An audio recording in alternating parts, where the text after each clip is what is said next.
Hi friends, எல்லோரும் எப்படி இருக்கீங்க? இன்றைக்கி நம்ம ஜாக் ஃப்ரூட் சீட் இருக்கு இல்லைங்களா, பெலாக்கொட்டை, அதில் நம்ம ஒரு சாம்பார் வைக்கலாங்க. இது வந்து தோசைக்கு, சாப்பாட்டுக்கு எல்லாத்துக்குமே சூப்பராக இருக்கும். வாங்க ஃப்ரெண்ட்ஸ், நம்ம வீடியோக்குள்ளே போகலாம்.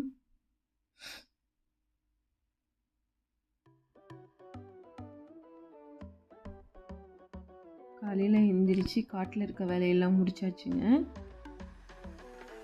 நம்ம வந்து இப்போ வந்து சமையல் வேலையை ஆரம்பிக்கலாம். இதுக்கு தேவையான பொருள்லாம் நம்ம எடுத்துக்கலாங்க. கொஞ்சோண்டு பெலாக்கொட்டை, நான் வந்து கத்திரிக்காய் 4 கத்திரிக்காய்ங்க,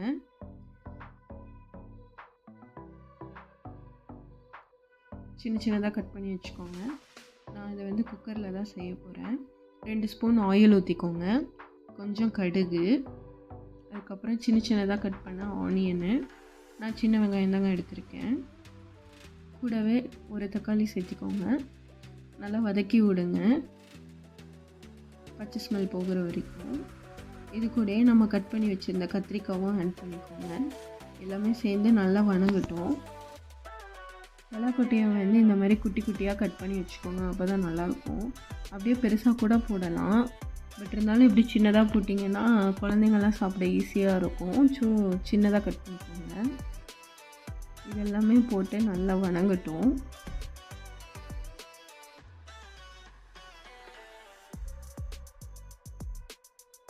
இது கூட நம்ம கொஞ்சோண்டு மிளகாத்தூளுங்க, வீட்லேயே அரைச்ச மிளகாத்தூள். இங்கே பாருங்கள், சைடில் ஒரு கீரி ஒன்று மாட்டிருக்கு, எவ்வளோ வெறியோடு இருக்குது பாருங்கள். கம்பி எப்படி கடிக்குது பாருங்கள். எல்லா கோழியும் பிடிச்சி சாப்பிட்ருச்சுங்க, குட்டி குட்டியாக இருக்க கோழியெல்லாம் பிடிச்சி சாப்பிட்ருச்சுங்க. இவ்வளோ பெரிய கீரிங்க. இப்போ வந்து 2 ஸ்பூன் மிளகாத்தூளுங்க, கொஞ்சம் உப்பு, கூடவே கொஞ்சம் சாம்பார் தூள் போட்டுக்கலாம் வேணும்னா.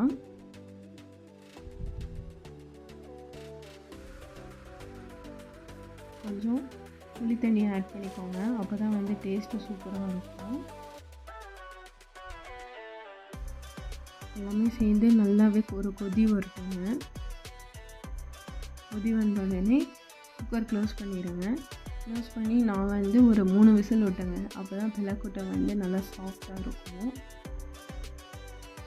நான் வந்து குழந்தைக்கு கொடுக்குறேங்க, அதனால் நல்லாவே சாஃப்டாக வரனால ஒரு 3 விசில் விட்டுக்கிட்டேன். இல்லைன்னா 2 விசிலே போதுங்க, பெலாக்கொட்டை வெந்துடும். பாருங்கள், கொதி வந்துருச்சா? இப்போ வந்து நம்ம குக்கர் மூடி போட்டுடலாம்.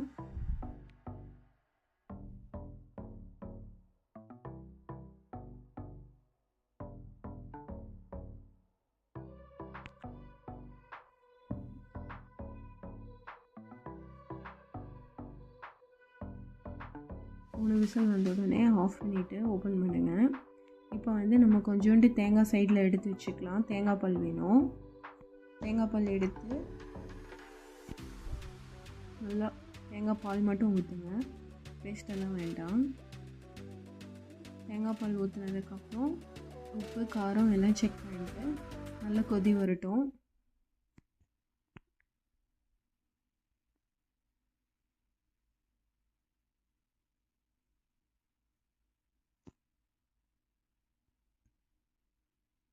கொஞ்சம் புளி போட்டனால எல்லாமே தூக்கலாக இருக்குங்க, சூப்பராக இருக்கும். தோசைக்கெல்லாம் 2 தோசை 3 தோசை சாப்பிட்றவங்களாம் 5 தோசை சாப்பிடுவாங்க, சூப்பராக இருக்குங்க. ட்ரை பண்ணி பாருங்கள் வீட்டில். இந்த வீடியோ உங்களுக்கு பிடிச்சிருந்தா லைக் பண்ணுங்கள், ஷேர் பண்ணுங்கள், கமெண்ட் பண்ணுங்கள். இன்னொரு வீடியோவில் நம்ம பார்க்கலாம் ஃப்ரெண்ட்ஸ். தேங்க்யூ.